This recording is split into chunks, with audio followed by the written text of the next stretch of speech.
فوراً بھیجا جاؤ بلا کے لاؤ. حضرت عمر بن عاص اپنے بیٹے سمیت آئے. بڑی عدالت ہے. حضرت فاروق اعظم کے لفظ فرمایا اس کو اس کی ماں نے آزاد پیدا کیا تھا, تو نے اسے کیوں غلام بنایا ہے؟ اس کی ماں نے آزاد جنا تھا, تو نے کب سے لوگوں کو غلام. کہا بیٹے یہ کیا کہتا تھا؟ یہ کہتا تھا میں گورنر کا بیٹا ہوں, تجھے تو جانتا نہیں. فرمایا اب یہ بڑی عدالت ہے, کوڑا پکڑ اور اس گورنر کے بیٹے کی پشت پہ برسا اور اسے کہہ تو گورنر کا بیٹا ہے, میں محمد کا غلام ہوں صلی اللہ تعالی علیہ وسلم. اسے بتا, اسے اب بتلا کہ تو گورنر کا بیٹا ہے نا, میں نبی پاک کا غلام ہوں. اور جو مصطفیٰ کے غلام ہوتے ہیں وہ سارے برابر ہوا کرتے ہیں. حضرت فاروق اعظم کا عدل, جناب فاروق اعظم کا انصاف, جناب فاروق اعظم رضی اللہ تعالیٰ عنہ.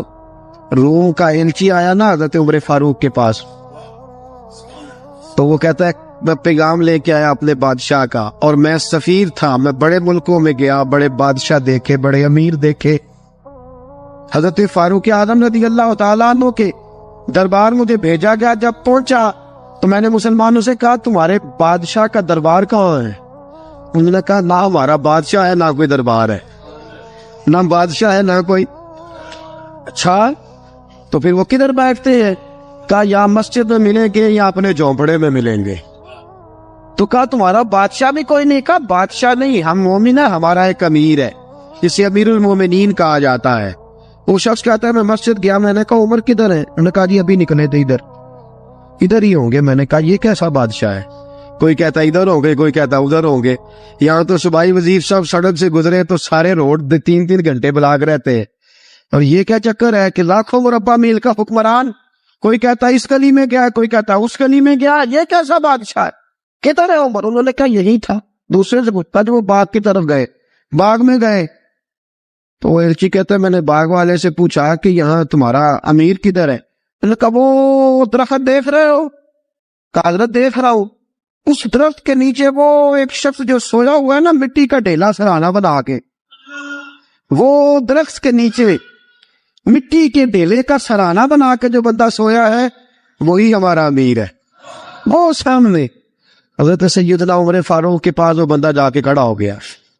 وہ کہتا ہے کہ پسینہ گر گر کے نا مٹی کے ڈھیلے پہ گارا بنا رہا تھا, پسینہ گر گر کے مٹی کا ڈھیلا, وہ تر تھا. حضرت فاروق اعظم سو رہے تھے, کہنے لگا میں 20 اور درجنوں بادشاہوں کو دیکھ چکا تھا جن کی آنکھیں 10 گن. حضرت عمر کی آنکھ کھلی, تامت سمیٹی اٹھ کے بیٹھ گئے. کدھر آیا ہے؟ کہنے لگا حضرت جی آیا تو کسی اور کام تھا, آیا تو کسی, لیکن اب کام کوئی اور بن گیا ہے. آپ نے فرمایا اب کیا کام بنا ہے؟ کہنے لگا میرا کام یہ بنا ہے کہ میرا بھی دل کیا میں بھی کلمہ پڑھوں اور نبی پاک کا غلام بن جائے.